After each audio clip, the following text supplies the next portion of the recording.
මෙන්න අපේ තාත්තත් කියවන පොත්. එදා හෙළදිව. රෝවැඩ සඟරා. විමල රත්න කුමාරගම. සම්භාෂා.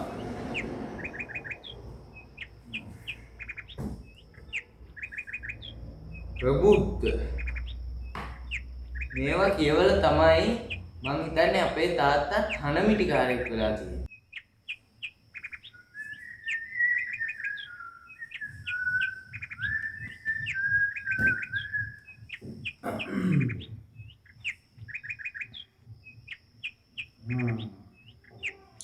කෝපි කෝප්පයයි හන්දෑවයි අලුත් පොතක් කියලා කියන්නේ ඉතින් නොවේදිනා රසයක් තමයි දෙන්නේ.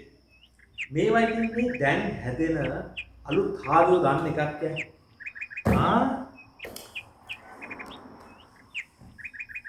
කාව්‍ය ශාස්ත්‍ර විනෝදේන කාලෝ ගච්ඡති ධීමතා රසනේනච මූර්ඛාණං නිද්‍රයේ කලහේනා. කාව්‍ය ශාස්ත්‍ර දන්න දීමත් වූ විනෝදයෙන් කාලය ගත කරන මූර්ඛයෝ මෝඩයෝ එක්කෝ කලහා කරනවා, එහෙම නැත්නම් නිදා ගන්නවා. පෙරාගත්ත සත්‍ය. පෙරාගත්ත සත්‍ය.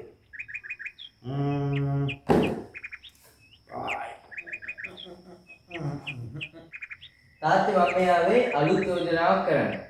මේ තියෙන මෙමරි චිප් එකක්. ඔය පොත් ගඩොල් බදාගෙන ඉන්නවට වැඩිය හොඳයි මේ වගේ මෙමරි චිප් එකකට ඔය වගේ පොත් 100,000 ගාණක් වුණත් දාගන්න පුළුවන්. මොකක් කිව්වා? ඕකට පොත් දාන්න පුළුවන්? ඔව් පොත් 10-15000ක් වුණත් තාත්තට ඕන වෙලාවක මේක ඩවුන්ලෝඩ් කරලා බලන්න කියවන්න පුළුවන්. මේ මොකද්ද මම මේ අලුත් පොතක් ගත්තට පස්සේ නම් නැව කුසුබක් එනවා උකුල ගන්න බැරි. කුසුබක් නැති වුණාට ඕකෙන් ඕන තරම් දේවල් කරන්න පුළුවන්. TikTok වීඩියෝ, චිත්‍රපටි 4-5000ක් වුණත් ඕකෙන් දාගෙන බලන්න පුළුවන්. වැඩක් නෑ බං. මොකද වැඩ නැහැ කියන්නේ? වැඩක් නෑ බං, වැඩක් නෑ. තාත්තා අම්මගෙන් ගිහිල්ලා හලාගෙන. අම්මත් කියන්නේ මේ පොත් වලට වැඩි චිප් එක වටිනවා කියලා. තාත්තා මොකද නැහැ කියන්නේ? අම්මා දන්නේ ටික කියන්නේ නෑ බං. ඔය මගුලෙන් ඇති වැඩක් නැහැ. තාත්තා මොකෝ වැඩ නැහැ කියන්නේ? වැඩක් නැහැ කියන්නේ නේ. උඹට තේරෙන්නේ නෑ බං. වැඩක් නැහැ කියලා කියන්නේ කරන්ට් එක තියෙනකන් ඔය ඔක්කොම කෙරුවාවල් කරාවි.